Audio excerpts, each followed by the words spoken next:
Los sueños presentan diferentes estilos y tono ambiental, y uno de estos es el luminoso, mistérico, sagral, trascendente, que no hay que confundir con los sueños de ambiente legendario, histórico o novelesco. Pues bien, cuando un sueño presenta aquel carácter luminoso, no puede caber duda de que está expresando contenidos muy profundos y decisivos para la comprensión del caso del paciente por sí mismo.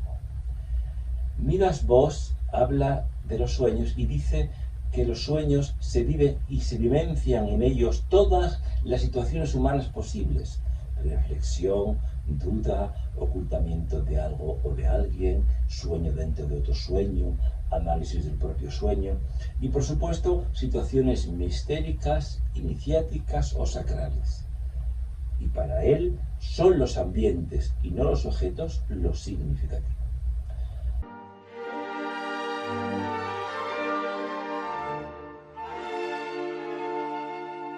Como sabemos, Carl Jung enunció los arquetipos. Y aunque nosotros no sigamos la orientación temática de Jung, sí encontramos en los sueños de nuestros pacientes de vez en cuando, y algunos en todas las terapias, arquetipos de esta clase, especialmente en el momento de resolverse la terapia, a punto de terminar y asumir la propia identidad, y cuando también van a ser dados de alta, para lo cual sirven estos arquetipos de indicativos. Es lógico que en las primeras fases emerja el problema del propio caos, o la masa de impedimentos o de episodios no controlados que impiden ver, y entonces aparecen en los sueños sombras y tinieblas, o la clausura en el recinto inconsciente de parte de las energías o de los impulsos, y aparecen cavernas, o la nostalgia del útero materno, que enseguida viene la confrontación con los fantasmas parentales en sus diferentes aspectos terribles y deseables, y que más adelante se plantee el problema de la transformación, es decir, como un descuartizamiento o como juego de niños. Pueden aparecer danzas y rituales y asunción del fondo energético salvaje y vivo, como puede ser soñar con viento o con huracán, o un antropoide negro, o un faro como árbol o eje, para terminar en las tres últimas fases, que son la de integración, resemantización y la practicidad, según nuestro sistema, con los símbolos de la transformación, la reintegración y la totalidad de la terapia. A veces no son las imágenes o objetos que aparecen en el sueño especialmente luminosas, sino el ambiente que les rodea. Para el caso es lo mismo. Entre los arquetipos junguianos encontramos algunos muy significativos, como son el ánima y el animus. El arquetipo animas animus merece una explicación aparte, pues suele ser frecuente y cuando no se tiene la clave es difícil de explicar, y está muy expuesto a que se tergiverse identificándolo con figuras parentales magnificadas. No es nada de esto. Suelen aparecer alguna vez en los sueños personajes masculinos, maduros, con dignidad, sabios, o por lo menos que inspiran confianza o tienen autoridad por sí mismo o por sus vestidos sacerdotales o doctorales, incluso de mago o de alquimista, y le confiere una apariencia sacral o sapiencial, y a veces adoptan la figura de algún profesor real muy prestigioso que se tuvo en la juventud. Se trata de animus, que algunas veces se muestra también como un rey o un gobernante simpático de prestigio, o algunos personajes autorizados de la historia.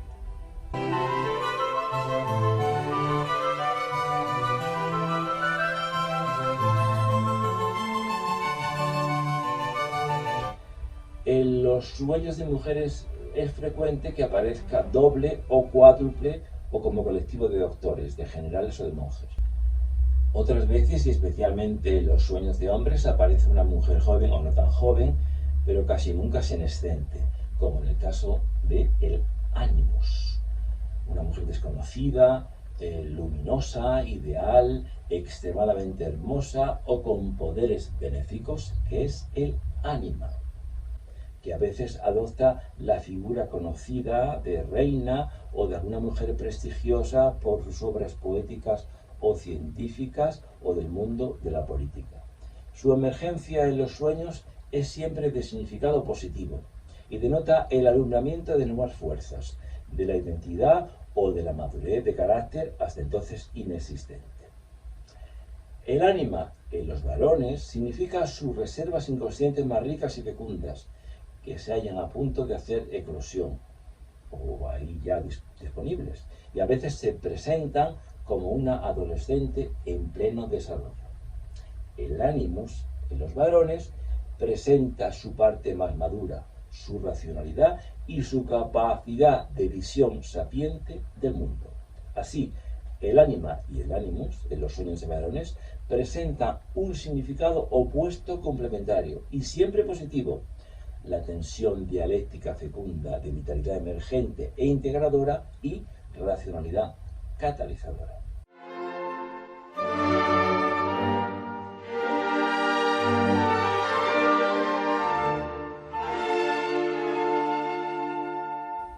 En los sueños de mujeres rara vez aparece el ánima. Suelen aparecer brujas o niñas siniestras con significado negativo y relacionado con la madre o con la propia identidad disminuida. En cambio, el ánimus emerge frecuentemente y significa sus reservas de energía racional y práctica, en el que se funden el significado del ánima y del ánimus de los varones.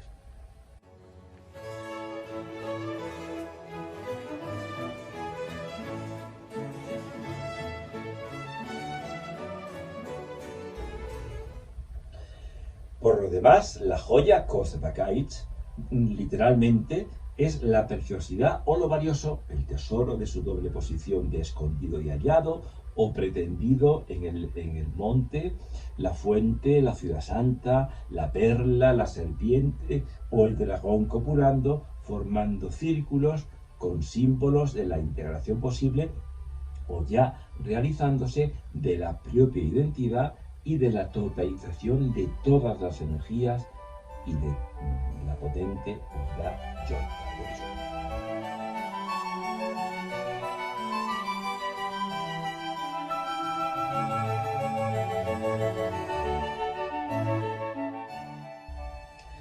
La corporalidad o el cuerpo constituye un sistema de información y actos comunicacionales.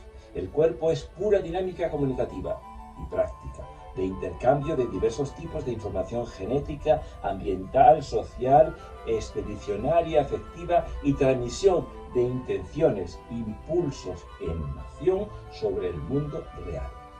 El cuerpo humano ha perdido el pelaje y todas las defensas que otras especies tienen, como caparazones, escamas, espinas, porque todo él es expresividad, comunicación y acción socializadora.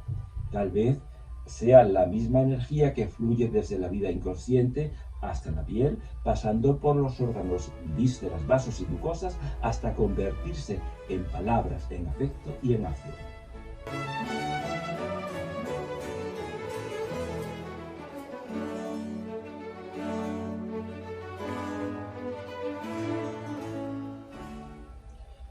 La división radical cuerpo-alma o cuerpo-mente es iranía, dualista extrema.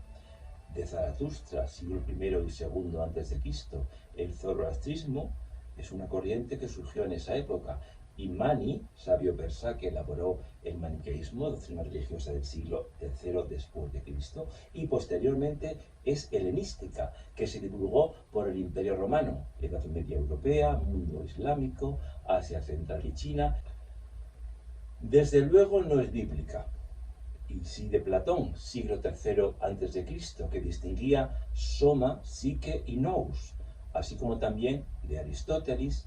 En cambio, para la estoa, para los estoicos, el soma estaba en su misma materialidad, penetrado del logos. Y fue la división helenística y platónica la que arraigó tradicionalmente en Occidente, pero sin ningún fundamento religioso, sino meramente tradicional del Mediterráneo oriental y del Próximo Oriente septentrional.